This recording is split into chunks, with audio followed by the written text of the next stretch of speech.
देखो,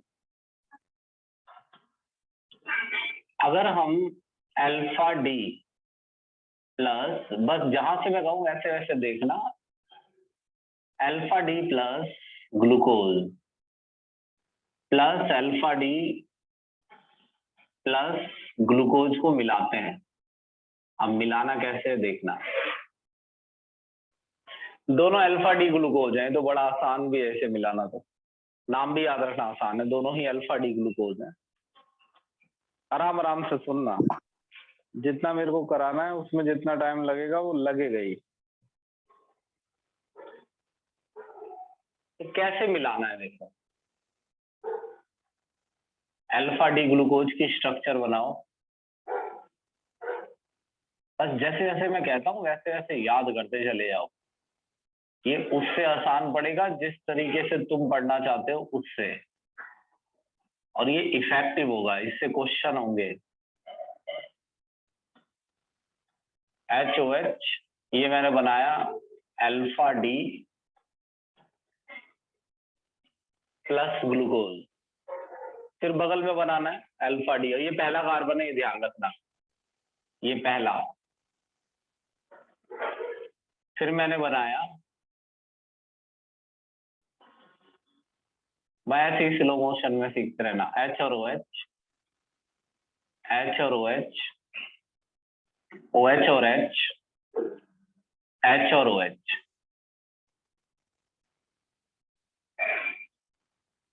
अब देखो इन दो OH को देखना और नंबर याद रखना, ये पांचवा है, पहला दूसरा तीसरा, ये चौथा है, चौथा पांचवा छठा।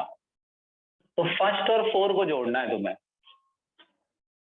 अब फर्स्ट और फोर को जोड़ने का तरीका बड़ा आसान है, ये दो OH देख रहे हो, OH से जोड़ना होता है, हमेशा याद रखना। इसे ऐसे लिख लो HO,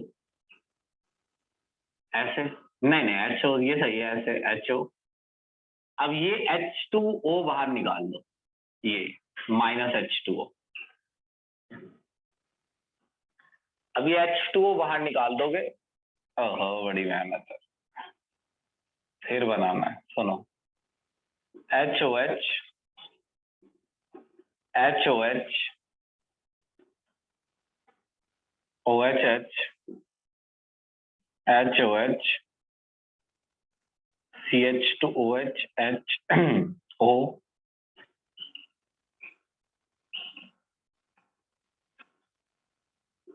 H और OH, H और OH, OH और H, H और OH, CH2OH और H और ये O। अब जैसे इसे बाहर निकाल दिया, एक OH और एक H, तो इन्हें O की थ्रू जोड़ दो, ये है ग्लाइकोसिडिक लिंकेज ना, याद रखना, वैसे एनसीईआरटी में मिल जाएगी इसकी डेफिनेशन। ये है ग्लाइकोसिडिक लिंकेज, कुछ स्पेशल नाम नहीं है, बस इस लिंकेज को कहते हैं ग्लाइकोसिडिक लिंकेज। ये कंपाउंड है माल्टोज, बाकी सब बातें बाद में करेंगे हम, बस सीधा। अब ये है माल्टोज, ये कंपाउंड है माल्टोज। अब तुमको क्या करना है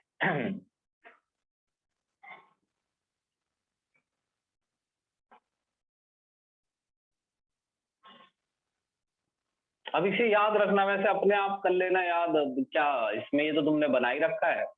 अगर इसकी प्रैक्टिस की है अच्छी तो ये कुछ भी नहीं है, इसे याद भी नहीं करना है, बस ऐसे याद कर लेना, अल्फा डी ग्लूकोज और अल्फा डी ग्लूकोज को मिलाया तो माल्टोज बनता है। मिलाने की भी जरूरत नहीं है, क्योंकि मिलाने का प्रोसेस तो बहुत आसान है।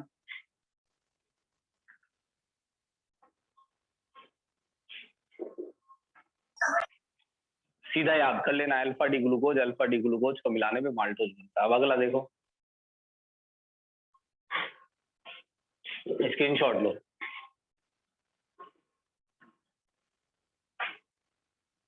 हाँ ग्लाइको पायरिनोज।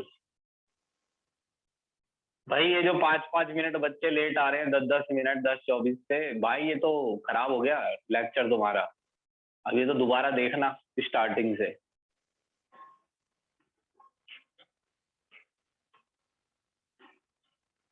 अब सुनो, कुछ बच्चे तो कंटिन्यूअसली 10 ही मिनट बाद आते हैं, कोई फर्क नहीं है। अब सुनिए,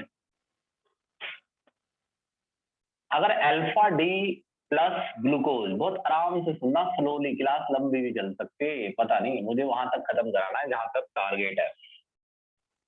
बीटा डी फ्रक्टोज, मगर इसमें एक सीन है, अब वो सीन सुनना है ध्यान से। इन दोनों को मिलाएगा, दो दो को मिला रहा हूं मैं, नंबर याद रखना, दो दो दो दो मिलाए मैंने, अल्फा डी फ्रक्टोज और beta D, alpha D glucose और बीटा डी फ्रक्टोज, दो दो को मिला रहा हूं। अब सुनो, पहले तो अल्फा डी फ्रक्टोज ग्लूकोज बना लो। अब तुमने अगर इसका होमवर्क किया है तो इसमें क्या कुछ भी नहीं है, फिर तो ये बस ये स्ट्रक्चर बनानी है। इसीलिए मैंने पहले दिन कहा था कि अगर आपको इसमें अच्छी कमांड चाहिए चैप्टर में, तो आपको इसमें समझना शुरुआत में कम है, याद ज्यादा करना है इस चीजों को, फिर वो बाद में समझ आएगी, अपने आप पढ़ने से भी आएगी कि यहाँ हो क्या रहा है। जब अगर आपको स्ट्रक्चर याद नहीं होगी तो आप चाहे कितना भी अच्छी किताब में से पढ़ लीजिए, कुछ भी कर लीजिए, आपको समझ ही नहीं आएगा ये क्या कह रहा है। ये बीटा डी फ्रक्टोज है, इसमें फ्रक्टोज कैसे बनाना होता है, CH2OH पहले ऊपर कर देते हैं, याद दिला देता हूं। फिर मैंने कहा था एक OH लगाना है, फिर OH ऊपर लगाना है, फिर OH नीचे लगाना है, बाकी जगह H लगाना है। ऐसे हमने बनाया है, मैंने आपको याद कराया। नंबर गिन लो, ये पहला, ये दूसरा, ध्यान देना, ये तीसरा, नंबर पे भी चौथा, पांचवा, छठा। अब तुम्हें क्या करना है कि दूसरे कार्बन को ना इस तरफ करना है। पहले तो इसे बीटा बनाओ, ये तो अल्फा है, अल्फा डी फ्रक्टोज है, तो इसे नीचे कर लो, CH2OH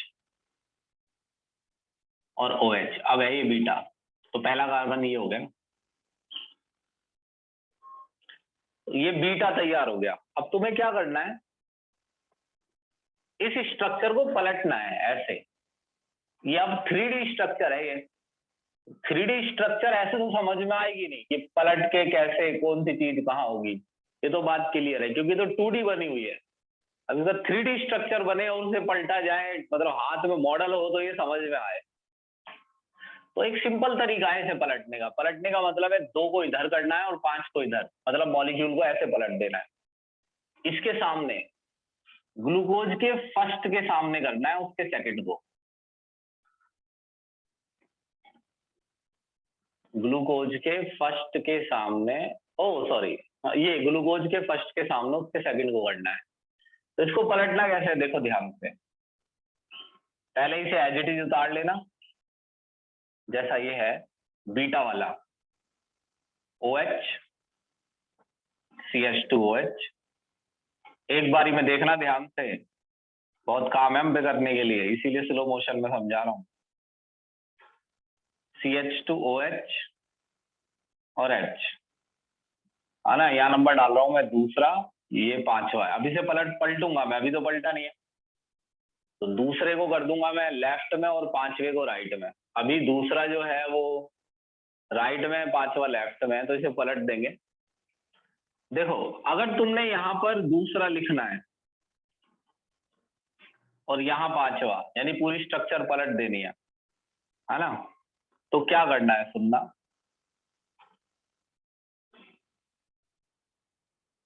इसे क्रॉस कर दो, ये हिस्सा यहाँ, ये यहाँ। अब तुम इसे क्रॉस करोगे तो इसमें तो कोई फर्क ही नहीं लगेगा, CH2OH यहाँ और ये CH2OH यहाँ, तो ये तो दोनों CH2OH ही हैं। इसमें फर्क दिखेगा OH और H में, OH और H, इन्हें क्रॉस कर देना है ऐसे। भैया क्रॉस क्या होता है, ऐसे होता है क्रॉस। इन दो को, दूसरे पांचवे को, और बीच में मत कुछ देख लेना है ऐसे, इन पे तो कोई फर्क ही नहीं दिखेगा। इसे इधर ले जाओगे तो ये हो जाएगा OH और वो H, क्रॉस हो गया। अब तुम यहाँ 2 लिख सकते हो और यहाँ 5। अब ये 1 है, ये 2 है, ये 3 है, ये 4 है, ये 5 है, ये 6 है। अब इसे पकड़ो,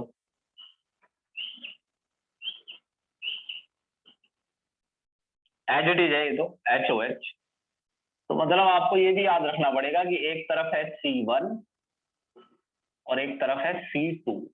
C1 से C2 है, C1 से C5 नहीं, पलट दिया है इसे हमने। H और OH, OH और H, H और OH, CH2OH और H, यहाँ ले आइए O। अब ये आ गए ना सामने, तो OH और H हटा दीजिए, यही जोड़ दो। अब तीसरी स्ट्रक्चर कौन बनाएगा? तो एक काम करो, 2 स्क्रीनशॉट लो। पहले तो पलटा हुआ तो दिखना चाहिए, ये इन्वर्ट कर दिया है ना ये, तो ये पहले तो ये लो।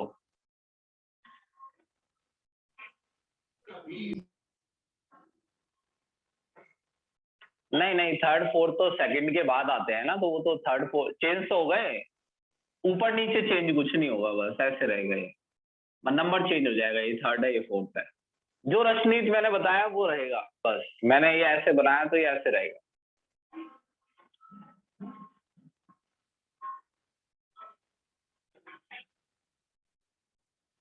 अब इसे ओ, ये क्या बन गया? ये सुक्रोज है, ये कंपाउंड है सुक्रोज। 2 यूनिट से मिलकर बना है, 2 यूनिट, नंबर याद रखना है ऐसे, 2 यूनिट। स्क्रीनशॉट लो। अब इसकी प्रैक्टिस करनी होती है, 10-10 बार बनाना होता है। अब देखते हैं क्या दे सकते हैं क्या नहीं, वो तो देखा जाएगा। स्क्रीनशॉट लो। एक लैक्टोज है,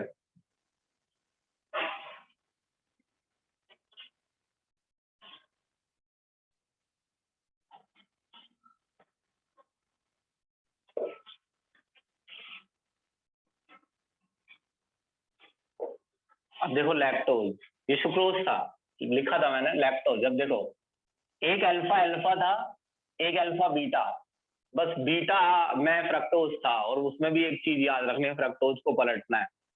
तो एक अल्फा अल्फा है और एक बीटा बीटा है, तो एक अल्फा अल्फा था और एक अल्फा बीटा, ये बीटा बीटा है, मगर ये बीटा बीटा ग्लूकोज नहीं है, अलग अलग होते हैं ये नाम। अल्फा बीटा तो ठीक है, ये गैलेक्टोज है और ये ग्लूकोज है। अब अगर आपने होमवर्क किया है तो आपके लिए कुछ भी नहीं है, नाम इनफ है। अगर आपने होमवर्क किया और स्ट्रक्चर याद है तो ये नाम ही इनफ है ये समझने के लिए कि आखिर ये कंपाउंड है क्या। पहले तो मैं ग्लूकोज बनाऊंगा, अल्फा वाला, ये मैंने अल्फा वाला ग्लूकोज बनाया। तो मैंने ये पहले अल्फा वाला ग्लूकोज बनाया,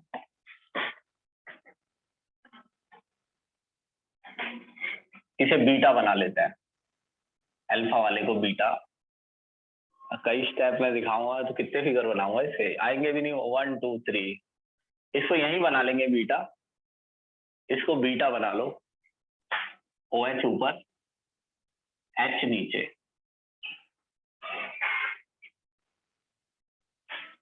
अब ये बीटा है, अब बीटा वाले में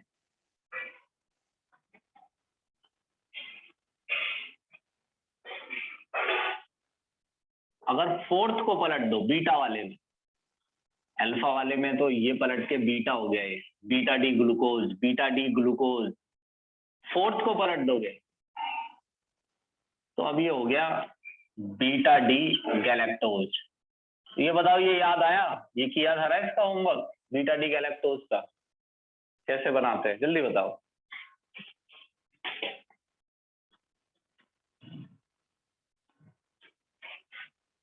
हाँ, तो इसीलिए कहा था मैंने होमवर्क करने के लिए। अब ये कितना आसान लगेगा, होमवर्क किया होगा तो इतना डिफरेंस आ जाता है होमवर्क से, पढ़ने में आ जाता है चैप्टर।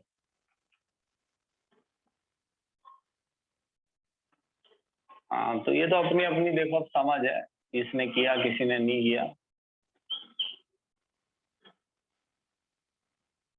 HOH, HOH, OHH। अभी ये मैंने अल्फा वाला बनाया, अल्फा डी ग्लूकोज। अभी मैंने ये अल्फा डी ग्लूकोज बनाया, ध्यान देना। अभी मैंने ये अल्फा डी ग्लूकोज बनाया, इसको बीटा कर लेना है, बीटा। इसमें कुछ भी पलटना नहीं है। फ्रक्टोज में पलटा था, फ्रक्टोज में हमेशा नहीं पलटते हैं, बस वो माल्टोज में, वो क्या बना था, वो माल्टोज तो, अबे वो माल्टोज था, नहीं नहीं वो सुक्रोज था, अब ये लैक्टोज है। ये लेकिन क्रॉस लिंक होगा ऐसे, फर्स्ट से फिफ्थ है ये, फोर्थ, दो में तो फर्स्ट से फोर्थ ही है, क्रॉस लिंक है ये ऐसे। तो इसे बना लेते हैं दोबारा।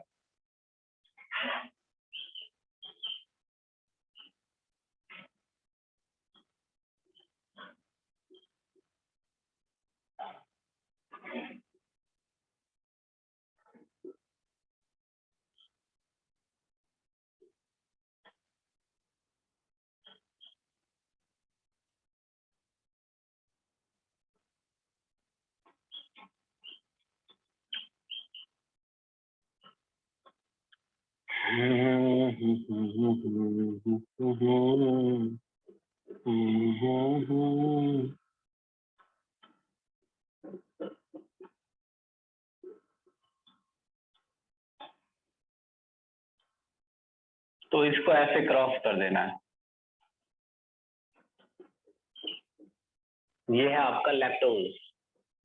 अब ऐसे आपको पता ही है क्या याद, कैसे याद करना, याद करने के तरीके मैंने आपको बता ही रखे हैं, और इसे तो याद भी नहीं करना, इतना याद रखना है बस कि इन दोनों को मिला के बनता है, इनका स्ट्रक्चर याद करना है, यानी फर्स्ट होमवर्क पर डिपेंड है। अब पॉलीसैकेराइड आ नहीं रहा है, वरना तो ये और भी आसान लगता, क्योंकि उसकी बड़ी बड़ी स्ट्रक्चर भी बन जाती। तो अब सुनना मेरी बात अब आगे। तो चलो मान लेते हैं कि अब ये स्ट्रक्चर मैं याद दिलाऊंगा तो तुम्हें याद आ जाएंगे, ठीक। तो चलो इसका स्क्रीनशॉट लो। अब क्या करना है देखते हैं।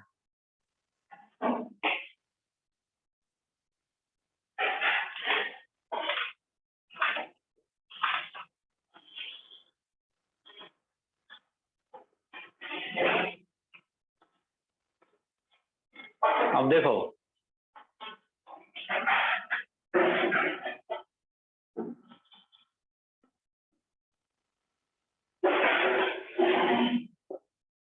अब कोई तुमसे कहे,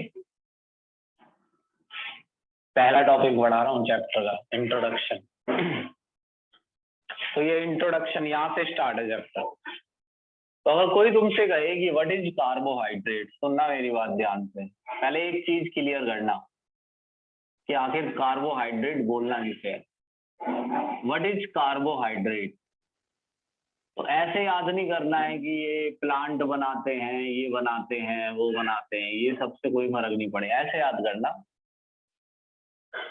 जो कंपाउंड इस फॉर्मूले में फिक्स हो जाए, कैसे फिक्स हो जाता है वो मेरे पे छोड़ दो, जो कंपाउंड इस फॉर्मूले में फिट हो जाए वो कार्बोहाइड्रेट होता है जनरली, है ना, इसमें लिमिटेशन होंगी। और जो कंपाउंड इस फॉर्मूले में फिक्स हो जाएगा उसकी डेफिनेशन होगी ऑप्टिकली एक्टिव। ऑप्टिकली एक्टिव समझते हो ना, पॉलीहाइड्रोक्सी कीटोन और एल्डिहाइड, ये डेफिनेशन है। Carbohydrates are compound which contain optically active polyhydroxy ketone और एल्डिहाइड। मेन इन वर्ड्स पे ध्यान दो, वो तो तुम याद कर लोगे, डेफिनेशन पहले पेज पे है। अब इसको ग्लूकोज से मिलाओ, नहीं नहीं एक मिनट रुको। अब जैसे ये मान लो कि कार्बोहाइड्रेट है कौन, तो वैसे तो कार्बोहाइड्रेट तीन टाइप के आएंगे हमारे इसमें, आते थे नॉर्मली, कि भाई मोनो आ जाते थे, मोनोसैकेराइड। अभी सैकेराइड वर्ड का मीनिंग नहीं निकालना है, देखो तो स्पेलिंग भी नहीं आ रही, मीनिंग तो छोड़ो।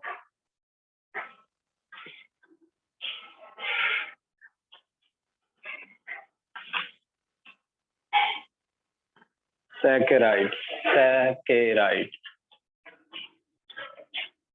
मोनोसैकेराइड, ऑलिगोसैकेराइड,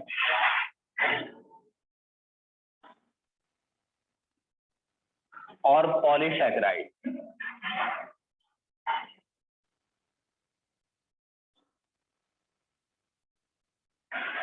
अब मोनोसैकेराइड में आता है ग्लूकोज,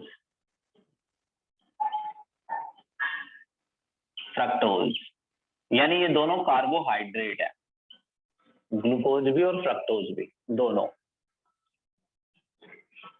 तो ग्लूकोज और फ्रक्टोज कार्बोहाइड्रेट है, क्लियर ये बात है। अब सुनो, ऑलिगोसैकेराइड आता है जब आपका कार्बोहाइड्रेट 2 से 10 यूनिट से बना हो। जैसे अभी हमने सुक्रोज देखा, तो सुक्रोज बना था alpha D glucose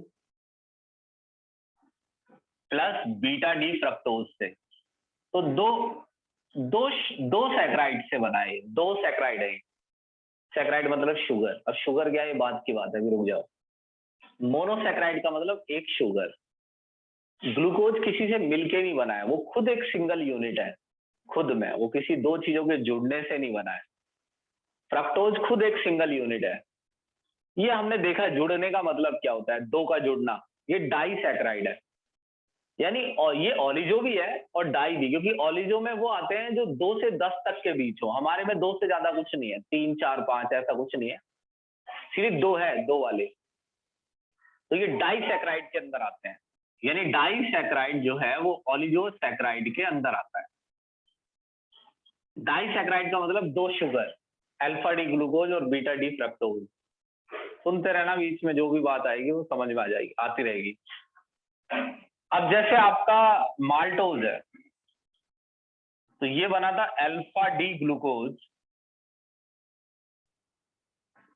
plus beta D, alpha D glucose plus alpha D glucose के मिलने से। तो ये भी 2 यूनिट से बना है, डाइसैकराइड है। डाइसैकराइड किसके अंदर आता है, ऑलिगोसैकराइड के अंदर। ऑलिगोसैकराइड के अंदर डाई, ट्राइसैकराइड, टेट्रासैकराइड ऐसे आते हैं, 2 से लेके 10 तक आते हैं, लेकिन हमारे में सिर्फ 2 तक है, 2 ही तक हमें रीड करना है। तो alpha D glucose plus alpha D, तो ये माल्टोज क्या हो गया, डाइसैकराइड, क्योंकि 2 यूनिट के मिलने से बना है।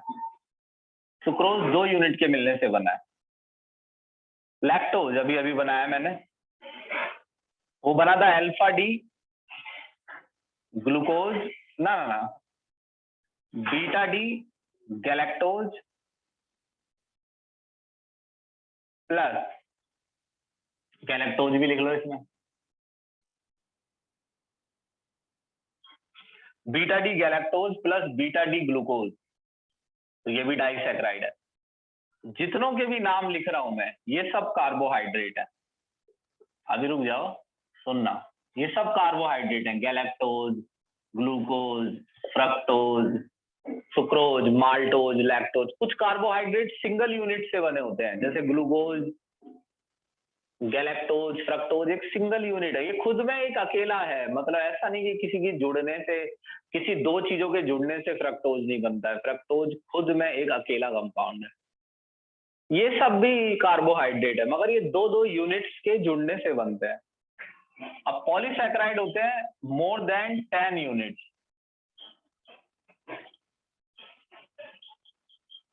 10 से ज्यादा यूनिट्स जुड़ जाएं आपस में। एक बार नजर डालना इस पर,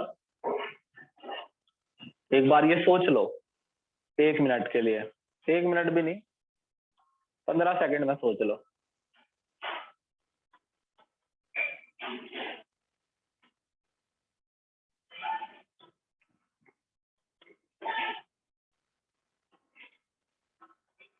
अब मोर देन 10 यूनिट से बनता है स्टार्च,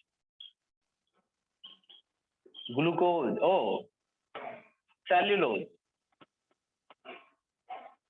ग्लाइकोजन।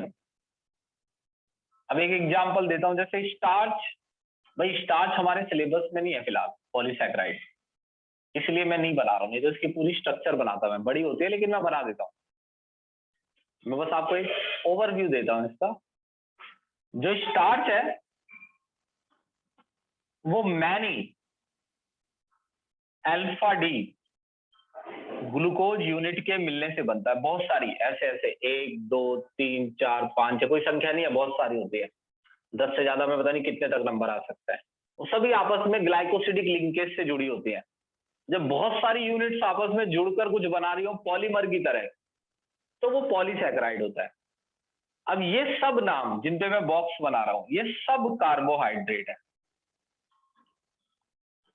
अब एक चीज मैं यही बता देता हूं ताकि झंझट ना हो, जो भी कार्बोहाइड्रेट स्वाद में मीठा हो, हालांकि ये बात भी 100% करेक्ट नहीं है, लेकिन एक अप्रोक्सीमेट डेफिनेशन है, 95% से ज्यादा में चलेगी। जो भी कार्बोहाइड्रेट स्वाद में, टेस्ट में मीठा हो, उसे शुगर बोलते हैं। सारे मोनोसैकेराइड शुगर होते हैं, सारे ओलिगोसैकेराइड शुगर होते हैं। और ओलिगो क्यों लिख रहे हो, इसे काम क्यों बढ़ा रहे हो? डाई, वो तो है ही नहीं हमारे में। जितने भी डाई सैकेराइड है वो शुगर होता है, लेकिन ये शुगर नहीं होते क्योंकि इनका टेस्ट मीठा नहीं होता। हो सकता है इनमें से कोई ऐसा हो जिनका टेस्ट मीठा हो, लेकिन फिर भी वो शुगर नहीं है अगर वो पॉलीसैकेराइड है। एक जनरल डेफिनेशन है कि जो कंपाउंड, जो कार्बोहाइड्रेट स्वाद में मीठा होगा वो शुगर है। तो इस फिगर में तुम्हें ये क्लियर कर लेना है कि कार्बोहाइड्रेट कौन है, मोनोसैकेराइड कौन है, डाई कौन है, पॉली कौन है, और इनमें से कौन कौन शुगर है। ये बताओ, ये क्लियर हो रहा है इस डायग्राम में कि नहीं?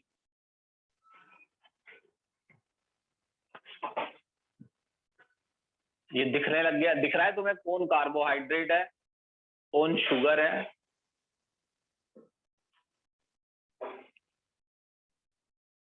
इसमें तनिष्का, इसमें क्या है, इसमें थोड़े के लिए कुछ जगह नहीं है।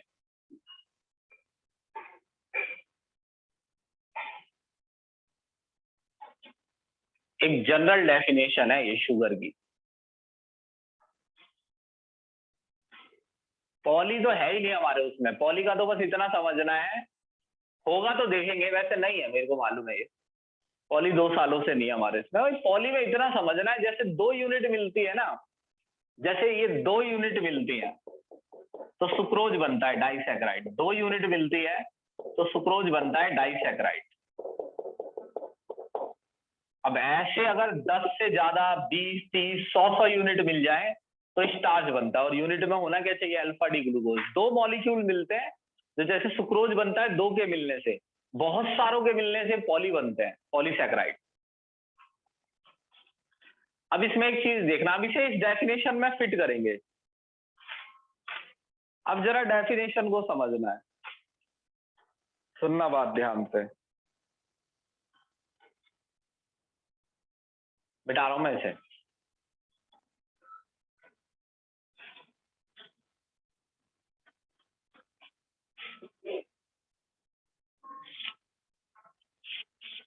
अब सबसे पहले तो ये याद करना, चाहे इसका चार्ट बना लेना कि शुगर कौन है और कार्बोहाइड्रेट कौन है, पॉली कौन है।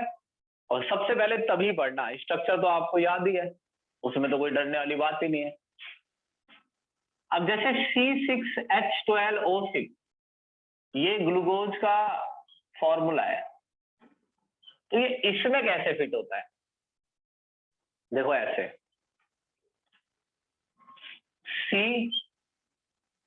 CH2O ऐसे लिख लो, C और H2O।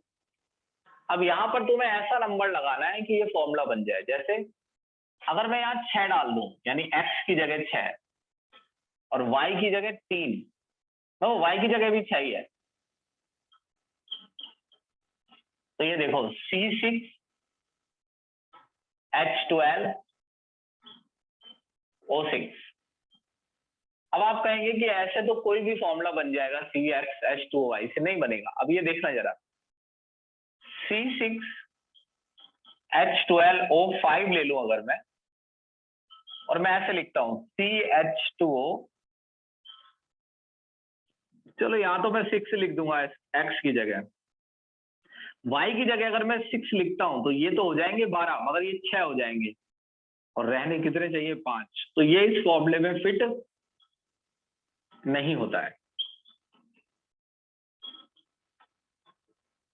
लेकिन सुनना मेरी बात, इस कंपाउंड का नाम है रेमनोज, और ये एक ऐसा एग्जाम्पल है, ये भी एक कार्बोहाइड्रेट है, बट डू नॉट फिट, ये पेपर में पूछेगा इन फॉर्मूला CxH2OY, यानी सभी कार्बोहाइड्रेट 99% जितने भी कार्बोहाइड्रेट है वो इस फॉर्मूले में फिट हो जाएंगे C6H2O6 में, चाहे वो फॉर्मूला स्टार्च का हो, चाहे स्टार्च तो पॉलीमर है उसका तो बहुत बड़ा फॉर्मूला होता है, चाहे फॉर्मूला सुक्रोज हो, चाहे माल्टोज हो, चाहे लैक्टोज हो, जो भी हो वो सब इस फॉर्मूले में फिट हो जाएंगे। मगर ये एक ऐसा कंपाउंड है जो इस फॉर्मूले में फिट नहीं होता है लेकिन फिर भी ये कार्बोहाइड्रेट है, यानी ये एक जनरल बात है कि इस फॉर्मूले के अंदर फिट हो जाएंगे 99%, ऐसा नहीं कि सारे फिट हो जाएंगे। तो हमें क्या करना है, अगर अचानक कुछ भी नहीं, अचानक से कुछ नहीं आएगा, रेमनोज के बारे में पूछेगा वो कि रेमनोज, वो पूछेगा एक ऐसा कंपाउंड जो इस फॉर्मूले में फिट नहीं होता है फिर भी कार्बोहाइड्रेट, आपको बोलना है रेमनोज। और वहीं देखो CH3COOH, इसका फॉर्मूला देखना C2, 2 C है, H4O2, इथेनॉइक एसिड है। ये बताना क्या ये इस फॉर्मूले में फिट होता है, ये रहा ये कंपाउंड।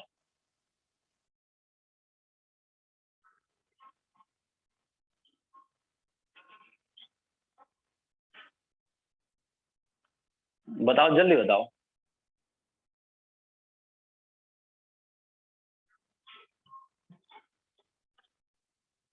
यस सर होगा। होता है, एक्स और वाई दो है, तो ऐसे जैसे मैंने ऐसे लिखा, पहले तो लिख लो CH2O, फॉर्मूले में फिट करने के लिए पहले ऐसे लिख लेना। अब सोचना है C कितना डालें, 2, और यहां भी अगर मैं 2 डाल दूं तो 2 दूनी 4 और ये 2, तो ऐसे बोलना है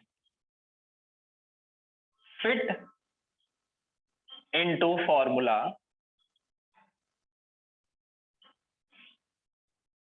CxH2OY but not a carbohydrate. यानी ये 2 एग्जाम्पल है, बहुत रेयर केसेज है ये, जिनमें एक कंपाउंड जो फॉर्मूले में फिट हो रहा है वो फिर भी कार्बोहाइड्रेट नहीं है, और एक कंपाउंड जो फॉर्मूले में फिट नहीं हो रहा है वो फिर भी कार्बोहाइड्रेट है। अब कुछ पागल कहेंगे कि ये क्या हो रहा है, ये कुछ नहीं हो रहा है, 99% केसेज में बोला है उसने, एक एग्जाम्पल दिया है आपको कि किसी से अड़ के शर्त नहीं लगा लेनी है कि सारे ही फिट होंगे। एक जनरल बात है कि CxH2OY एक जनरल फॉर्मूला बनेगा, कोई जनरल फॉर्मूला नहीं था तो उन्होंने कहा बच्चों को कुछ तो ऐसा एक फॉर्मूला दे जिससे उनको एक हल्का हल्का आइडिया हो जाए, तो ये वो आइडिया दिया हुआ है उन्होंने बस। अब बताओ ये आया समझ में?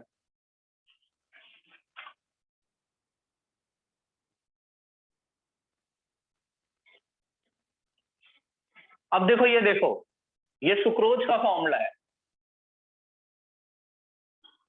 C12H22। अगर तुम्हें लग रहा हो कि हम कैसे करेंगे तो इसमें बताओ एक्स और वाई की क्या वैल्यू, क्योंकि सुक्रोज भी तो कार्बोहाइड्रेट है।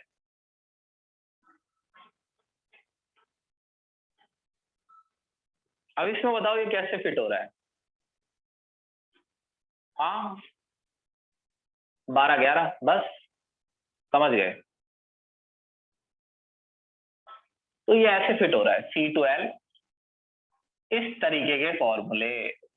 अरे नहीं आता है ये भी, ये आता है एक रेमनोज के बारे में पूछेगा, इसकी डेफिनेशन पूछ लेगा, बस एक्स वाई की वैल्यू इन 2 में पूछ ले तो पूछ ले, वही बड़ी बात है। फ्रक्टोज का फॉर्मूला यही है C6H12O6। अब सुनो, स्क्रीनशॉट लो इसका।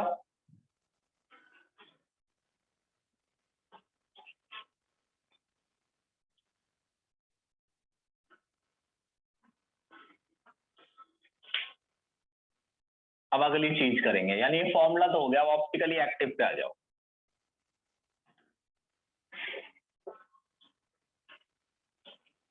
अब क्योंकि ये पहला टॉपिक है, देखना ध्यान से सुनना मेरी बात, क्योंकि ये पहला पैराग्राफ पढ़ रहे हैं, और इमेजिन कि आज हमने कुछ भी ना पढ़ा होता ग्लूकोज के बारे में, मतलब जैसे मैंने पढ़ाया उस तरीके से ना पढ़ा होता, यानी हमें कोई जानकारी नहीं होती स्ट्रक्चर की, तो क्या समझ में आता, क्या ऑप्टिकली एक्टिव और क्या पॉलीहाइड्रोक्सी का क्या मतलब बताता मैं, और क्या कीटोन और क्या एल्डिहाइड। अब सभी को पता है कि कीटोन आता है फ्रक्टोज में, ये कुछ ऐसी बात चल रही है, और एल्डिहाइड आता है ग्लूकोज में। ग्लूकोज में CHO होता है, और कीटोन में कुछ, फ्रक्टोज में कुछ ऐसा फॉर्मूला होता है।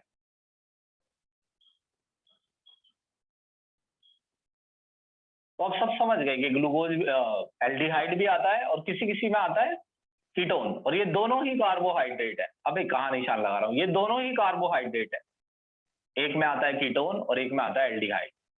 तो ये तो ठीक है, चलो एल्डिहाइड और कीटोन बच्चों को दिख गया। ये पॉलीहाइड्रोक्सी का मतलब होता है मैनी OH, खत्म बात, बहुत सारे OH होते हैं इसमें, HOH, OH और H। अब अरे इसमें तो बहुत सारे कार्बन ऐसे हैं जो ऑप्टिकली एक्टिव हैं। ऑप्टिकली एक्टिव एसिमेट्रिक कार्बन होता है 4 बॉन्ड वाला। इसे देखो, इसी से समझ लो, पहला ग्रुप है ये, डिफरेंट है, दूसरा ग्रुप है ये, डिफरेंट है, तीसरा है H, चौथा ग्रुप है ये। तो ये एसिमेट्रिक कार्बन है। ऐसे इसमें कई एसिमेट्रिक कार्बन है, ये कई जगह से ऑप्टिकली एक्टिव है। अरे ऑप्टिकली एक्टिव याद है ना भाई, या नहीं है तो सुनना मेरी बात। भाई ऑप्टिकली एक्टिव वो सब्सटेंस होता है जो प्लेन पोलराइज्ड लाइट को रोटेट कर दे, जो प्लेन पोलराइज्ड लाइट को रोटेट कर दे। यानी वो सब्सटेंस जो प्लेन पोलराइज्ड लाइट को रोटेट कर दे, वो लाइट के लिए एक्टिव है। मगर इसके दो केस होते हैं कि लाइट को डेक्स्ट्रो यानी किस तरफ रोटेट किया जा रहा है, डेक्स्ट्रो या लीवो। अब ऐसा होता है कि जैसे मान लो कि ये वाला ग्लूकोज लाइट को डेक्स्ट्रो में रोटेट करता है, तो इसकी मिरर इमेज एक और कंपाउंड होगा जो इसकी मिरर इमेज होगा, और वो लाइट को लीवो में रोटेट करेगा। और ये दोनों ग्लूकोज और उसकी मिरर इमेज ये कहलाएंगे इनैंशोमर, यानी आइसोमर। आइसोमर कौन से, जो एक दूसरे की मिरर इमेज है। यानी मैं और मिरर में दिख रहा मेरा जैसा इंसान, हम दोनों एक दूसरे की मिरर इमेज है, हम आइसोमर है। कौन से आइसोमर, इनैंशोमर। और अगर आप 50-50% इनैंशोमर ले लें तो वो रेसिमिक मिक्सचर बन जाता है, रेसिमाइजेशन। ये उस समय की बात है ऑप्टिकली एक्टिव की। इस चैप्टर में तो बस इतना है, एसिमेट्रिक कार्बन। तो आप ये समझ गए कि ऑप्टिकली एक्टिव क्यों लिखा है। तो इस कंपाउंड में सारे गुण हैं, हाँ ये इस फॉर्मूले को फॉलो कर रहा है। क्या इसमें ऑप्टिकली एक्टिव कार्बन है, हाँ। क्या ये पॉलीहाइड्रोक्सी है, हाँ। क्या इसमें कीटोन या एल्डिहाइड है, हाँ। तो ये फॉर्मूला है। अब आपसे कभी भी किसी ने पूछा है अगर कि व्हाट इज कार्बोहाइड्रेट, तो आपको क्लियर नहीं होता है। आपको बस इतना पता है कि कार्बोहाइड्रेट कुछ चीज है, कार्बोहाइड्रेट है, सिंपल है। इस आपको हमेशा ये बताना है कि कार्बोहाइड्रेट इस फॉर्मूले के अंडर आने वाला ऑप्टिकली एक्टिव पॉलीहाइड्रोक्सी कीटोन और एल्डिहाइड को कहते हैं। वो पूछे कैसे, ग्लूकोज और फ्रक्टोज का एग्जांपल दे देना। सुक्रोज का क्यों नहीं, अरे उसकी स्ट्रक्चर बड़ी है भाई, कठिन है, तुम्हारे समझ के बाहर है थोड़ी सी। तो आपके लिए सिर्फ उसकी स्ट्रक्चर है, समझना चीजों को ग्लूकोज और फ्रक्टोज से है। ये समझ में आया। डेक्स्ट्रोलीवो नहीं, ऑप्टिकली एक्टिव है ये। पॉलीहाइड्रोक्सी बहुत सारे OH है, पॉली का मतलब मैनी, हाइड्रोक्सी मतलब OH। फिर आगे चलेंगे, इसे छोड़ देंगे, इंट्रोडक्शन था ये।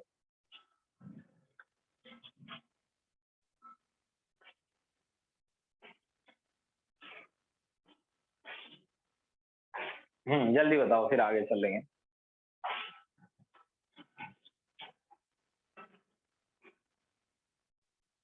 तृप्ति डेक्स्ट्रोलीवो बता दीजिए एक बार।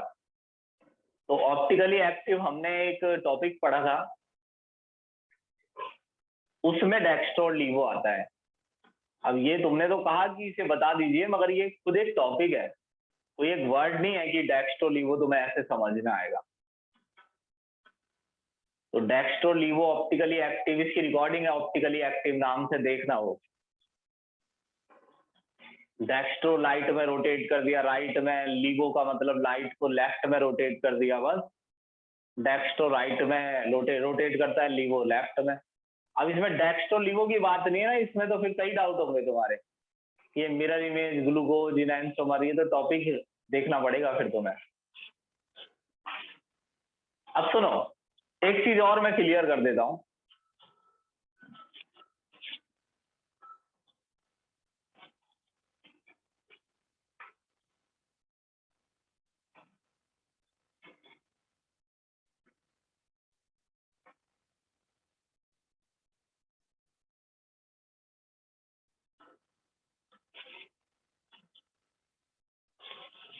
सुनो,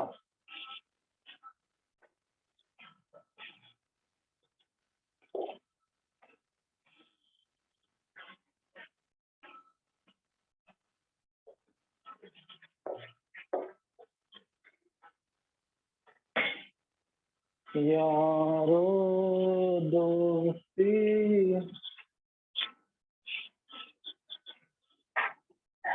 देखो जैसे कंपाउंड है alpha D plus glucose,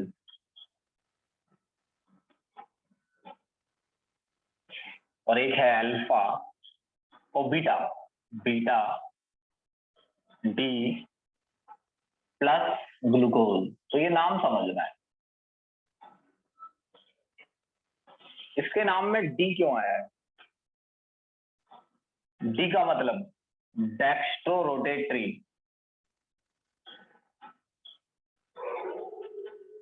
glycerol aldehyde की तरह।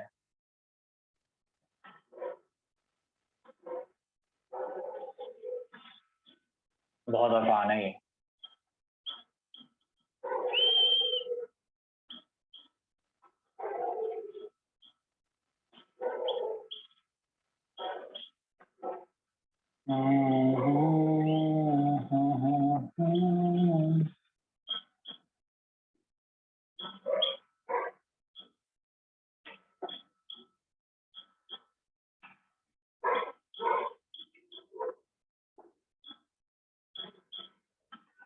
ये है ग्लिसरल एल्डिहाइड, और ये कंपाउंड डेक्स्ट्रो रोटेटरी है, ये याद रखना। डेक्स्ट्रो पहचानने के लिए भी आ जाता है ये कंपाउंड डेक्स्ट्रो रोटेटरी है।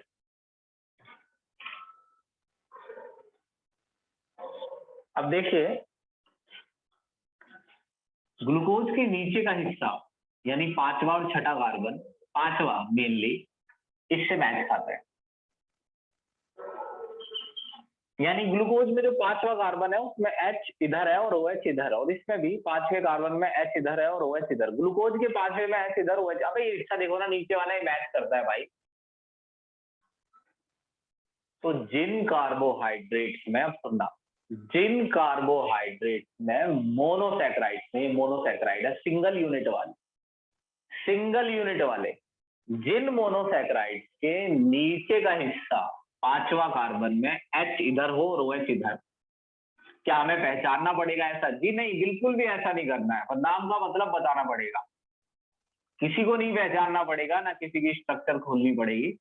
बस आपको ये समझना है जैसे कि ये डी जो वर्ड है, डी वर्ड का मतलब ये है कि ग्लूकोज एक ऐसा कंपाउंड है जिसका पांचवा carbon dextro rotatory glyceraldehyde की तरह है, इसलिए डी लगाया गया है।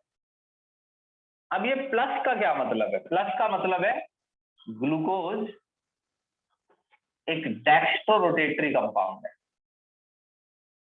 ये मतलब है।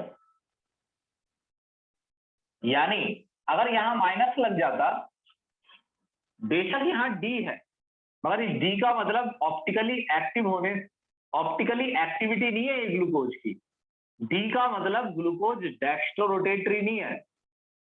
डी का मतलब है कि ये ग्लूकोज की जो स्ट्रक्चर है वो डेक्स्ट्रो रोटेटरी ग्लिसरल एल्डिहाइड की तरह है, यानी ये है डेक्स्ट्रो रोटेटरी, ये नहीं।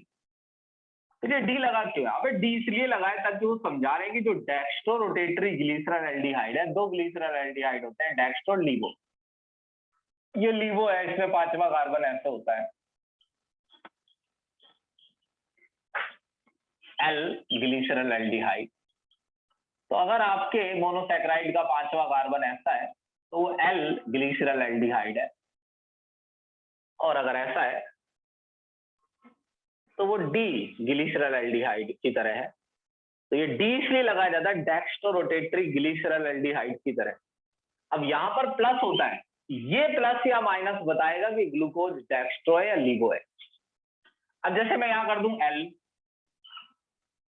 और यहां कर दूं प्लस, तो इस एल का मतलब हो गया लीवो रोटेटरी ग्लिसरल एल्डिहाइड की तरह, नीचे का हिस्सा ऐसा।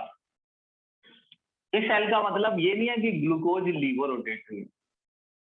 अभी भी यहां प्लस है तो इसका मतलब है ग्लूकोज एक डेक्स्ट्रो रोटेटरी कंपाउंड है। अब ये अल्फा डी प्लस का मतलब है, डी का मतलब डेक्स्ट्रो रोटेटरी ग्लिसरल एल्डिहाइड की तरह, प्लस का मतलब ग्लूकोज एक डेक्स्ट्रो रोटेटरी कंपाउंड है। सेम यहां देख लेते हैं, ये भी डी किसकी तरह है? ये भी, इसका भी नीचे का हिस्सा डेक्स्ट्रो रोटेटरी ग्लिसरल एल्डिहाइड की तरह। अभी इसमें एक मेन टॉपिक आएगा, वो देख लेना, आज ही पढ़ाऊंगा मैं से। डेक्स्ट्रो रोटेटरी ग्लिसरल एल्डिहाइड की तरह। और जो ये प्लस साइन है इसका क्या मतलब है? सेम, ये भी एक क्या है? Dextro rotatory compound. तो ये डेक्स्ट्रो है तो ये लीवो क्यों नहीं है? क्योंकि आप बेवकूफ है, ये ऑप्टिकली, ये ऑप्टिकल आइसोमर थोड़ी है। मैंने ये थोड़ी कहा है ये इसकी मिरर इमेज है। अगर ये एक दूसरे की मिरर इमेज होते तो एक डेक्स्ट्रो होता है एक लीवो होता है, तो इसकी मिरर इमेज का है। अब इसके आइसोमर थोड़ी पढ़ रहे हैं हम तो पढ़ रहे हैं ग्लूकोज की दो फॉर्म। तो ये क्या है? अल्फा बीटा का चक्कर है। ये दो आइसोमर है एक दूसरे के एनोमर, एनोमर्स, मगर ये ऑप्टिकल आइसोमर नहीं है। ये बताओ, ये बात आ रही है समझ में?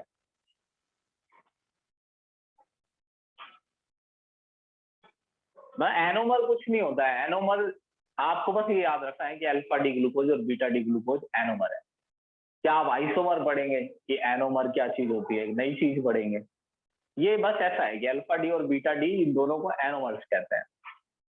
ये बस इतना याद रखना, ये एक दूसरे के आइसोमर है।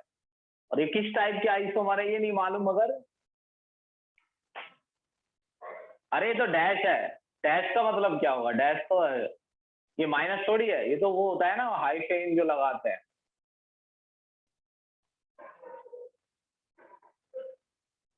तो ये एक दूसरे से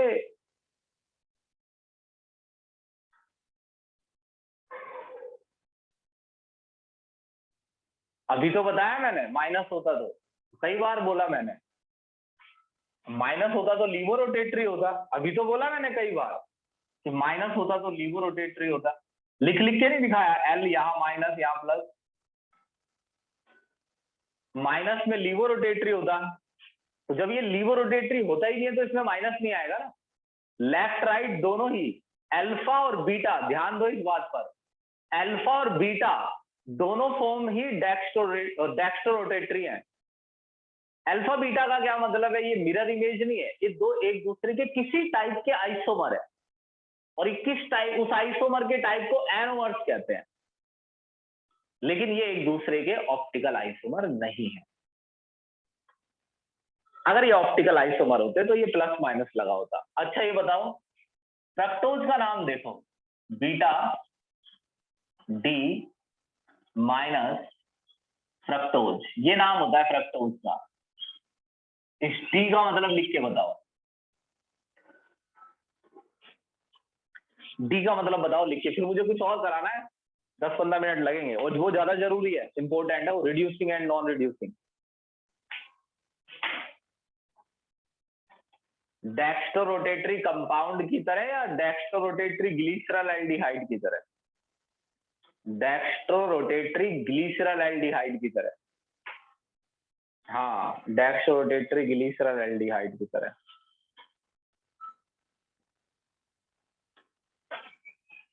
हाँ, अब माइनस का मतलब ये कौन सा ऑप्टिकल आइसोमर है?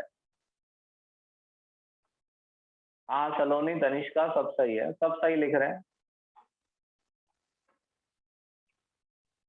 हाँ, माइनस का मतलब ये कौन सा ऑप्टिकल आइसोमर है?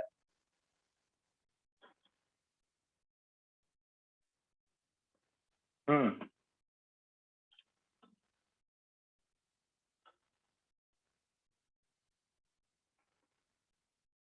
अब इसकी रिकॉर्डिंग्स पे फिर से जाना और जो जो मैंने करने के लिए कहा था उस बात को फिर से देखना और बैठ के सोचना कि इसमें मैंने क्या गलत और सही कहा है। मैंने पहले ही दिन आपसे कहा था कि इसका होमवर्क कर लीजिए। ऐसे सभी ने किया था, 98% बच्चों ने होमवर्क करके दिया था। कुछ ऐसे थे जो छुट्टी पर थे, छुट्टी पे तो रोज ही रहते हैं बच्चे, 50 बच्चे रहते हैं, 42 तो हमारे एकेजी के ही बच्चे हैं, एकेजी एकेसी के, बाकी 7-8 बच्चे और आते हैं। अब सुनिए, अल्फा डी माइनस, फ्रक्टोज भी तो 2 टाइप का होता है। ये लीवो रोटेटरी है, ये क्या है?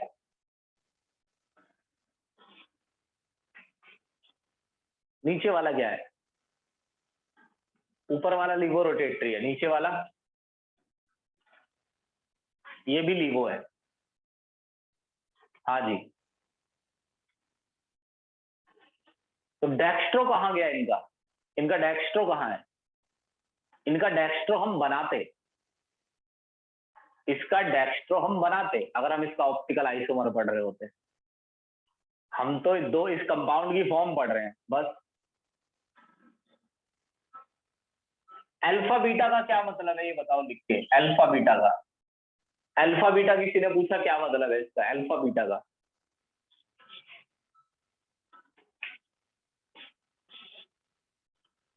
हाँ, आइसोमर है एक दूसरे के, एनोमर, ऑप्टिकल आइसोमर नहीं।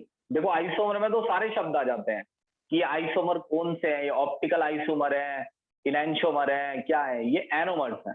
ऐसे बोलना है बस, इस शब्द को याद रखना है, एनोमर। अब ये थोड़ी है कि एनोमर आ गया एक वर्ड तो एनोमर पढ़ा दो सर जी, क्या पागल समझ रखा है क्या? हाँ ये सही है, ये एनोमर आइसोमर है इसके। स्क्रीनशॉट लो इसका। दूसरी चीज, अब ये चीज बहुत इंपॉर्टेंट है, अब ये चीज बहुत इंपॉर्टेंट है, ध्यान देना इस पर।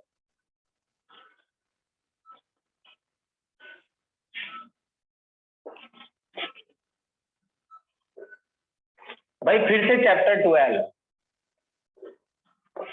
तो ये है देखिए आपके, इन्होंने चैप्टर डिवाइड किस तरीके से किए हैं कि इन्होंने बायोमोलिक्यूल दिया और क्या नहीं दिया, चैप्टर 12। ये तो छोटे लेवल पर है, अगर ये चैप्टर अभी बड़े लेवल पर आ जाए ना तो आप इसमें समझ नहीं पाएंगे चैप्टर 12 की रिएक्शन के बिना इसमें क्या हो रहा है। अब सुनो,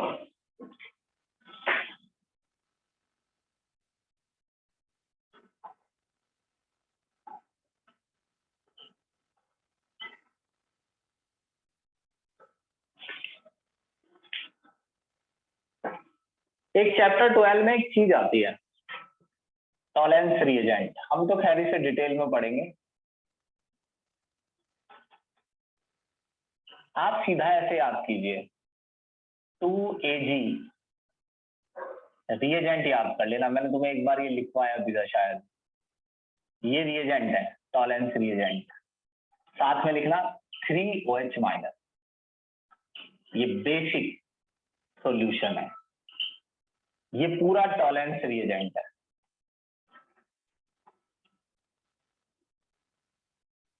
अगर आप टॉलेंस रिएजेंट एल्डिहाइड में डालें, एल्डिहाइड में काम करता है ये सिर्फ एल्डिहाइड में काम करता है, सिर्फ एल्डिहाइड में। अगर आप टॉलेंस रिएजेंट एल्डिहाइड में डालें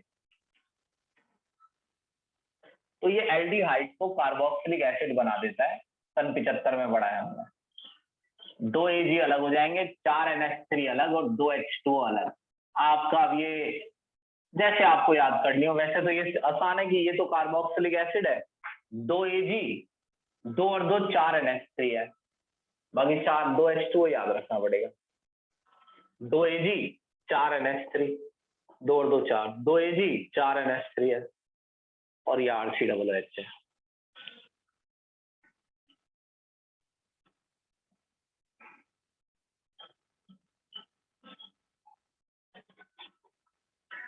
तो पता है आपको क्या बोलना है, इस शब्द पे आप ध्यान रखना।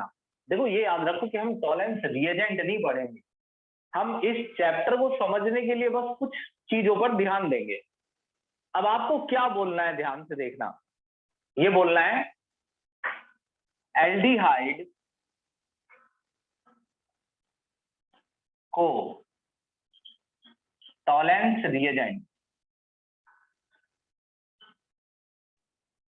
ऑक्सीडाइज कर देता है। एल्डिहाइड को टॉलेंस रिएजेंट ऑक्सीडाइज कर देता है। एल्डिहाइड को टॉलेंस रिएजेंट ऑक्सीडाइज कर देता है। तो हम क्या ये नहीं लिख सकते, टॉलेंस रिएजेंट को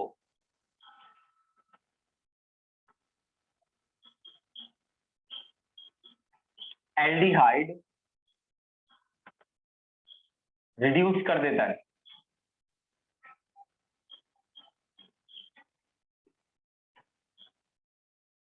अब एक बात बताओ, ये तुम इस लाइन में कह रहे हो इसका ऑक्सीडेशन हुआ, अबे तो इसका ऑक्सीडेशन हुआ तो किसी का रिडक्शन भी तो हुआ होगा, अकेला ऑक्सीडेशन थोड़ी हो सकता है। तो इसका रिडक्शन हुआ है, इसका मतलब टॉलेंस रिएजेंट इसे ऑक्सीडाइज कर देता है, तो इसका ऑक्सीडेशन हुआ, इसका रिडक्शन। तो हम ये भी तो लिख सकते हैं टॉलेंस रिएजेंट को एल्डिहाइड रिड्यूस कर देता है ना। ये लास्ट में बताना, तो ये लाइन मत बोलना, ये लाइन नहीं बोलनी है, ये बोलनी है एल्डिहाइड रिड्यूसिंग है। अब कोई आपसे बोलता है एल्डिहाइड रिड्यूसिंग है, तो इसका क्या मतलब निकला? इसका मतलब हुआ एल्डिहाइड टॉलेंस, मीनिंग सामने लिखा है पढ़ लो, एल्डिहाइड रिड्यूसिंग है, इसका ये मतलब है कि एल्डिहाइड टॉलेंस रिएजेंट को रिड्यूस कर देता है। तो जिस भी कंपाउंड में एल्डिहाइड होता है, जिस भी कंपाउंड में एल्डिहाइड होता है, यानी जिस भी कंपाउंड में एल्डिहाइड होगा वो टॉलेंस रिएजेंट को रिड्यूस कर देगा, यानी ये रिएक्शन हो जाएगी, यानी ये रिएक्शन वहां होगी। अब ये सुनो, ये ग्लूकोज है, ये बताना पाया नाम है। अगर आपसे कोई पूछे क्या ग्लूकोज टॉलेंस रिएजेंट को रिड्यूस करेगा, तो क्या कहेंगे आप? आया नाम है बताना। दोबारा क्वेश्चन सुनो पहले, क्या ग्लूकोज टॉलेंस रिएजेंट को रिड्यूस करेगा? हाँ या ना?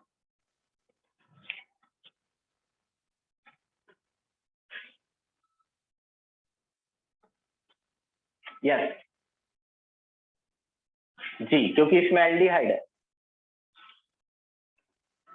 क्योंकि इसमें एल्डिहाइड है जी, बिल्कुल।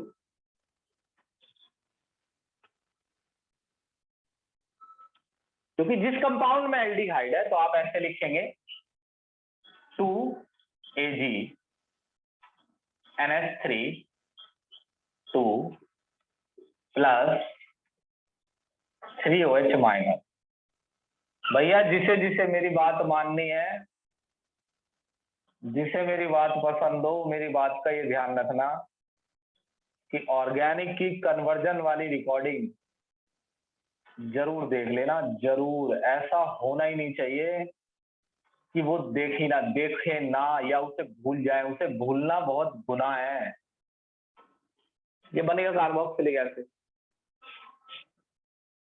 अब बताना दोबारा,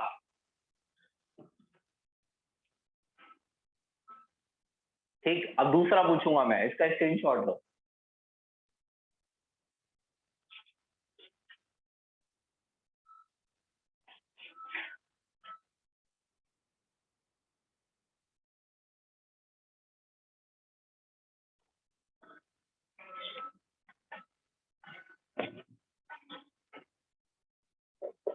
अब दोबारा बताना, ये फ्रक्टोज है।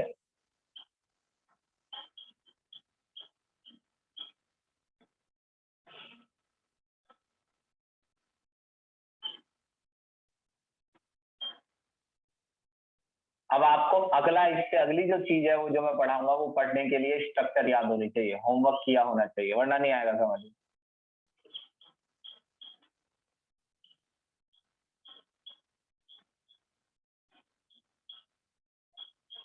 बताओ, टॉलेंस रिएजेंट, इसे ये टॉलेंस रिएजेंट को रिड्यूस करेगा,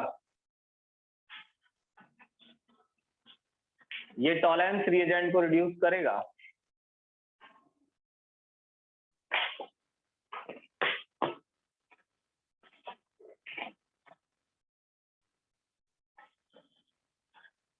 देखो, जिनका आंसर नहीं था वो सही था।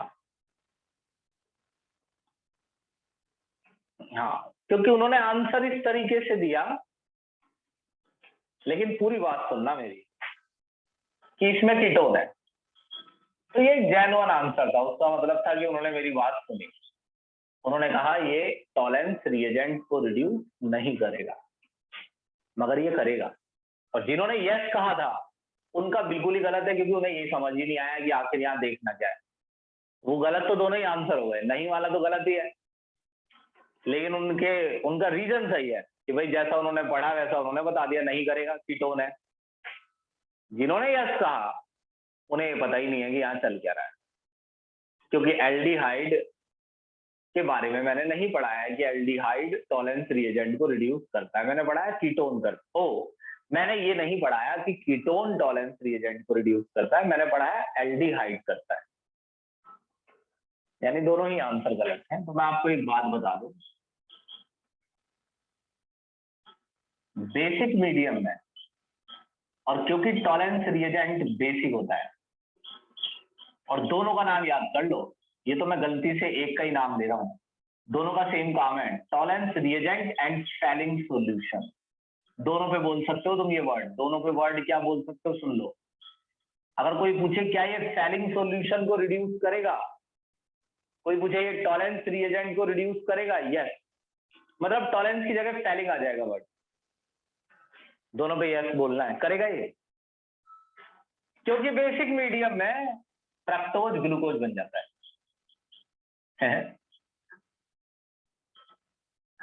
क्योंकि जब मीडियम बेसिक होता है तो फ्रक्टोज ग्लूकोज बन जाता है। ये कौन से चैप्टर में आएगा? कभी नहीं, बीएससी में आएगा। अगर आपको देखना है कैसे बन जाता है तो आप अपना वक्त खराब कर रहे हैं, आपके समझ में थोड़ी आएगा ये लो।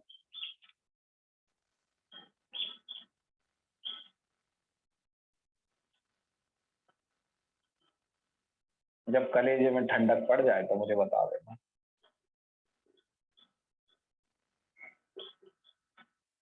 बॉन्ड देखना बस, अब ये मत कहना ये कैसे हो जाता है वो कैसे हो जाता है, बस बॉन्ड देखना कैसे चेंज करूंगा। एक टॉपिक होता है टोटोमेरिज्म। अगर आपको टोटोमेरिज्म की जानकारी चाहिए, जो कि हमारी एनसीईआरटी में नहीं है, एक टॉपिक होता है टोटोमेरिज्म, तो आप उस टोटोमेरिज्म को पढ़ सकते हैं यूट्यूब से, गूगल से। ये बॉन्ड यहां गिर जाएगा और ये कंपाउंड हो जाएगा single O double bond CH2OH।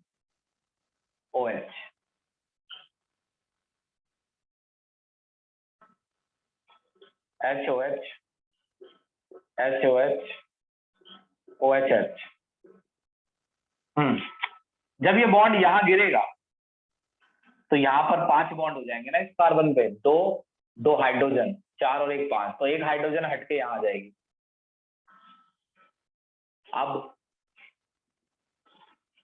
अब इसमें रीअरेंजमेंट होगा, अब ये ग्लूकोज बनेगा।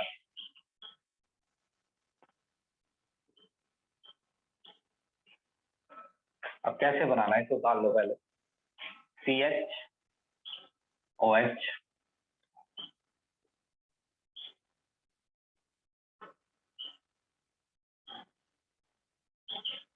अभी चलेगी ये क्लास, भागना मत। HOH। अब सुनो,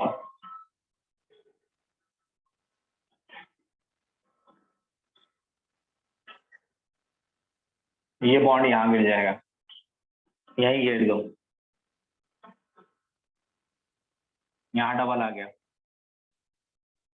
ये H हट जाएगा यहाँ से, यहाँ आ जाएगा, ये ग्लूकोज है। ये प्रोसेस है टोटोमेरेज में। तो बस याद रखो ऐसे बेसिक मीडियम में फ्रक्टोज ग्लूकोज में बदल जाता है, बेसिक मीडियम में फ्रक्टोज ग्लूकोज में बदल जाता है। यस, ये रिड्यूसिंग है, तो फ्रक्टोज भी रिड्यूसिंग है मेरे भाई। Yes, reducing. आया समझ? नीचे वाला नहीं समझना है, नीचे वाला जिसके आया आया, नहीं आया नहीं आया। अरे ये आएगा फ्रक्टोज रिड्यूसिंग है नॉन रिड्यूसिंग, तुम्हें कहना यस, बस रिड्यूसिंग है।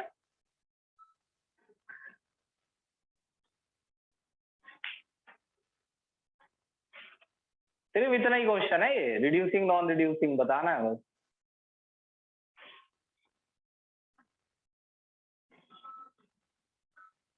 अब सुनो अगली बात,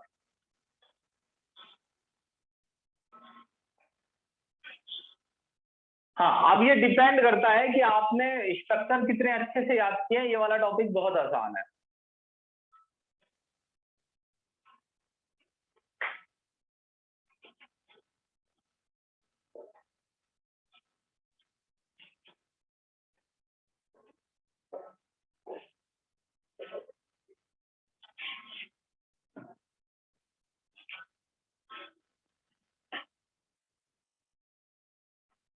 देखो एक बात बोलूंगा मैं, वो बताना वो बात समझ में आती है कि नहीं।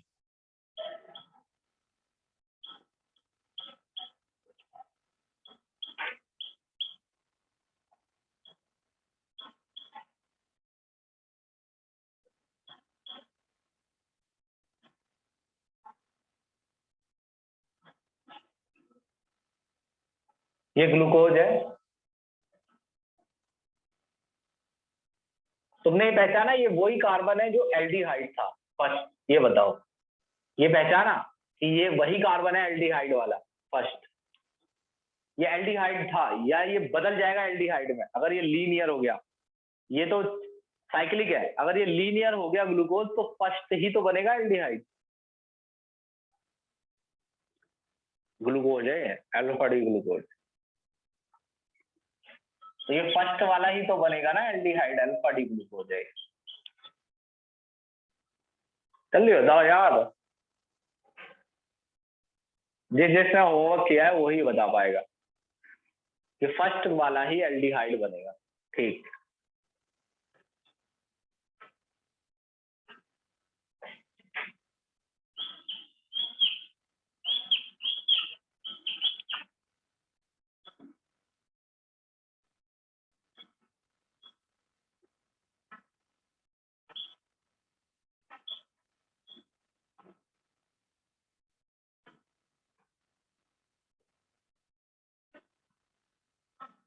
ये ग्लाइकोसिडिक लिंकेज हो गया।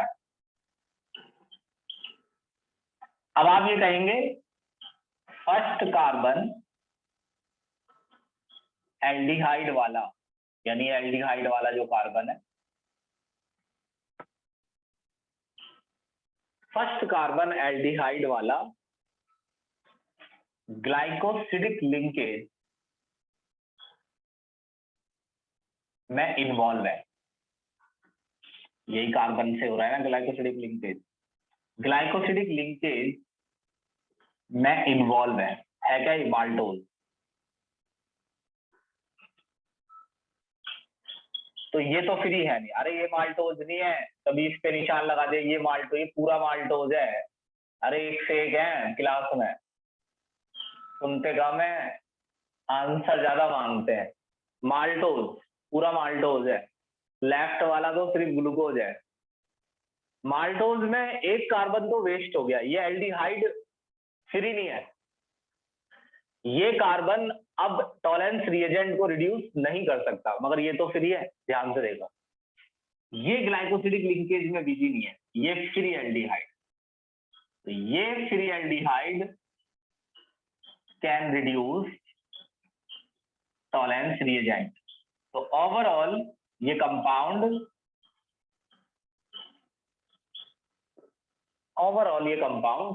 रिड्यूसिंग है। आया समझ? एक तो फ्री है, रिड्यूसिंग।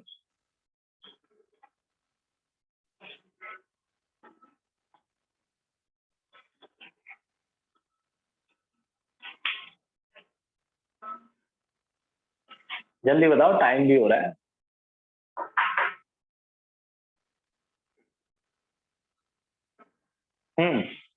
स्क्रीनशॉट लो।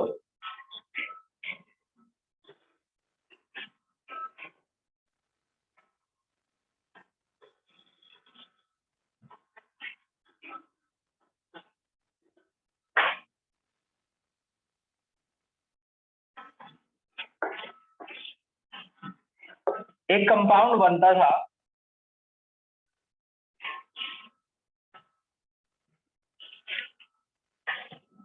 अल्फा डी ग्लूकोज और बीटा डी फ्रक्टोज से, लेकिन उसमें फ्रक्टोज के दूसरे कार्बन को इन्वर्ट करना पड़ता था, उसका फेस बदलना पड़ता था। ये हमने पढ़ा था एक हफ्ते पहले, आज ही पढ़ा था उसको। तो मैं इन्वर्ट करके फिर से दिखाता हूँ। अब कोई भी चीज है तो उसे मेरे ऊपर मत फेंक देना। अगर कोई चीज है तो वो पढ़ लेना, कुछ छोटे मोटे वर्ड हो, इस लायक बना दिया है मैंने तुम्हें।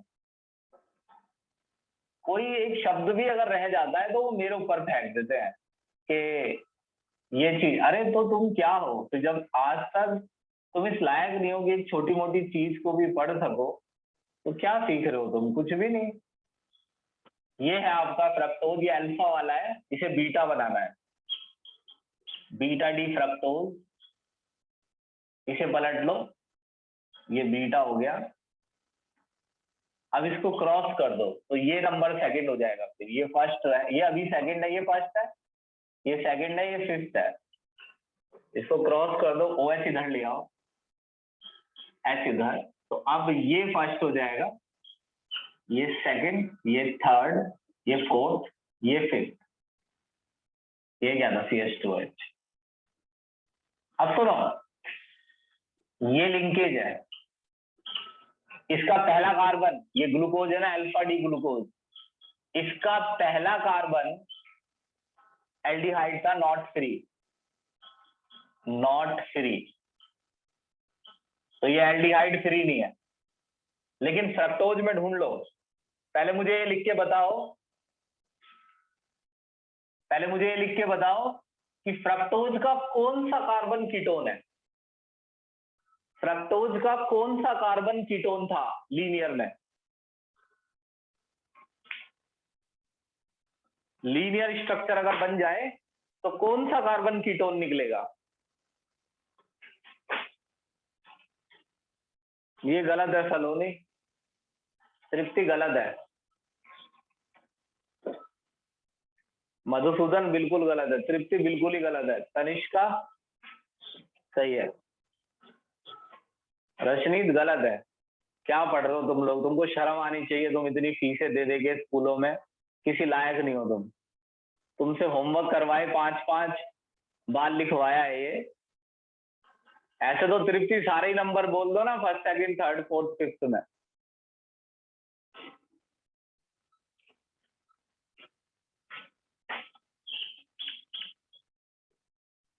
इसीलिए कहता हूं कि होमवर्क कर लो। होशियार तो मैं भी अपने आप को बहुत मानता था, लेकिन हूं तो नहीं। मानता तो मैं भी अपने आप को शाहरुख खान हूं क्या? नहीं। ये सेकंड कार्बन कीटोन है बेशर्मो। इतनी बार कर याद करवाया, ऐसे करके ऐसे कर दो, बार बार ऐसे करके ऐसे कर दो, जाओ डूब मरो। सेकंड कार्बन, ये रहा सेकंड, नॉट फ्री, ये भी फ्री नहीं है, ये ग्लाइकोसिडिक लिंकेज में भी है, not free ketone, non reducing. ऐसे देखना होता है, देख लेना। एक और बचा है बस, वो भी रिड्यूसिंग है, लैक्टोज। अब आप देख लेना कैसे। सर हम्म नोट फ्री एल्डिहाइड कैसे है? एक बार फिर से बता दो। नॉट फ्री एल्डिहाइड क्योंकि वो एल्डिहाइड ग्लाइकोसिडिक लिंकेज में बिजी है ना। ये लिंकेज, ये देख रही हो, यस सर। ये किसने बनाया है ये बॉन्ड?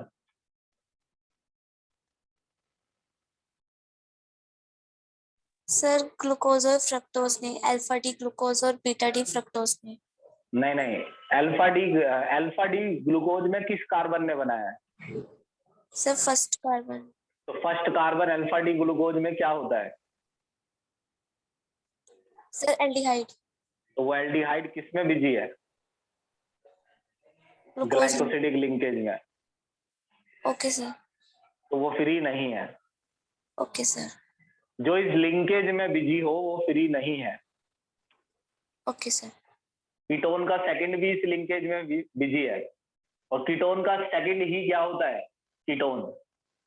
यस और सर। वही ग्लाइकोसिडिक लिंकेज में बिजी है। तो यानी जो जिस कंपाउंड में एल्डिहाइड और कीटोन वाला कार्बन ग्लाइकोसिडिक लिंकेज में इन्वॉल्व हो उसे फ्री नहीं माना जाएगा।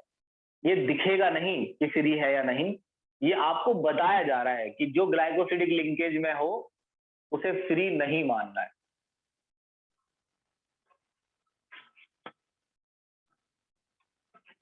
भाई अब बताओ, ये फ्री नॉट फ्री का चक्कर समझ आया?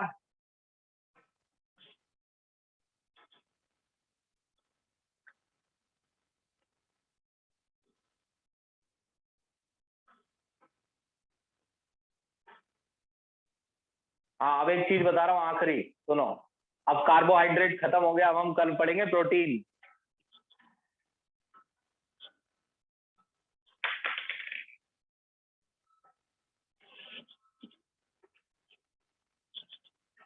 प्रोटीन पढ़ेंगे एक में, हम डीएनए पढ़ेंगे, बस खत्म। प्रोटीन उठा ये। सुनो एक चीज बता रहा हूँ आखिरी, ये लिखना पड़ेगा मुझे।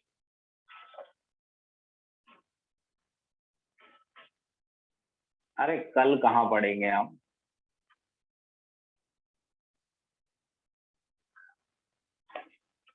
देखो, जो सुक्रोज है वो अभी हमने पढ़ा, वो दो चीजों से मिलकर बना है।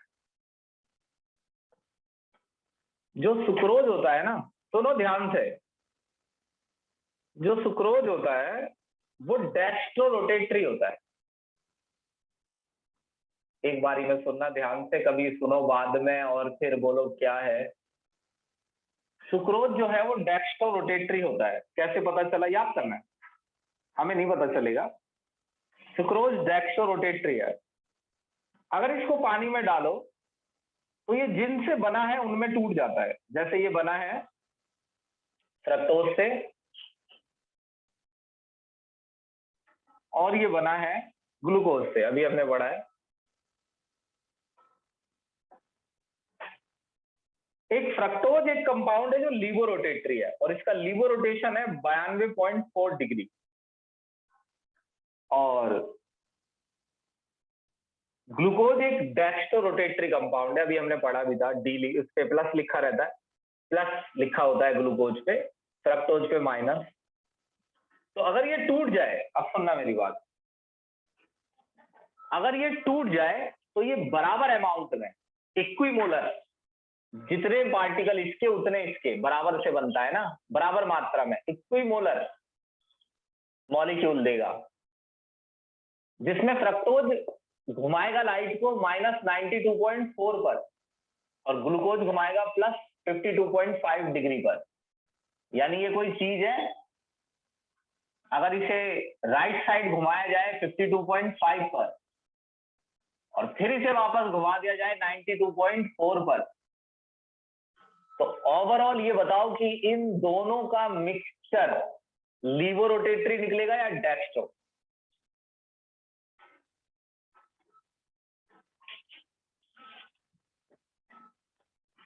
हाँ यजत सही है, मुदिता सही है, सलोनी सही है, तनिष्का सही है, ईशा सही है,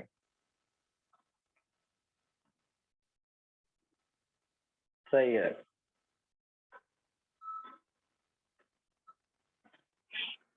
तो ठीक, अब सुनो मेरी बात, यानी सुक्रोज तो डेक्स्ट्रो रोटेटरी है, मगर उसे पानी में डालकर तोड़ दो तो जो मिक्सचर है वो लीवो रोटेटरी है। सुनो मेरी बात ध्यान से, सुक्रोज डेक्स्ट्रो रोटेटरी है, लेकिन अगर उसे पानी में डाल के तोड़ दो तो जो मिक्सचर बनेगा वो लीवो रोटेटरी होगा। इस प्रोसेस को कहते हैं इन्वर्ट शुगर। इन्वर्ट का मतलब पलट गया, डेक्स्ट्रो से लीवो हो गया। जब कंपाउंड था तो डेक्स्ट्रो था, पानी में डाल के लीवो हो गया, दोनों का मिक्सचर लीवो है ना। हमें ऐसे देख लो, ये लीवो रोटेटरी ज्यादा है, वो डेक्स्ट्रो कम है, डेक्स्ट्रो कम लीवो ज्यादा, दोनों मिलकर ओवरऑल क्या रहेगा, ये लीवो। तो दोनों का मिक्सचर, यानी ये था डेक्स्ट्रो और पानी में डालने पर हो गया लीवो, तो इन्वर्ट हो गया शुगर, पलट गया, डेक्स्ट्रो से लीवो हो गया। बस जी, ये आखिरी बात थी। कार्बोहाइड्रेट खत्म। अब आपको पढ़ना है जो भी पढ़ना है, उंगली रख के, और ऐसा कर दिया है मैंने इसे। याद रखना, पढ़ने से पहले स्ट्रक्चर बना लेना सबकी, वरना कोई फायदा नहीं होगा आपके पढ़ने का, आपको पता ही नहीं चलेगा वो किस जगह की बात कर रहा है। ठीक है जी, बाय।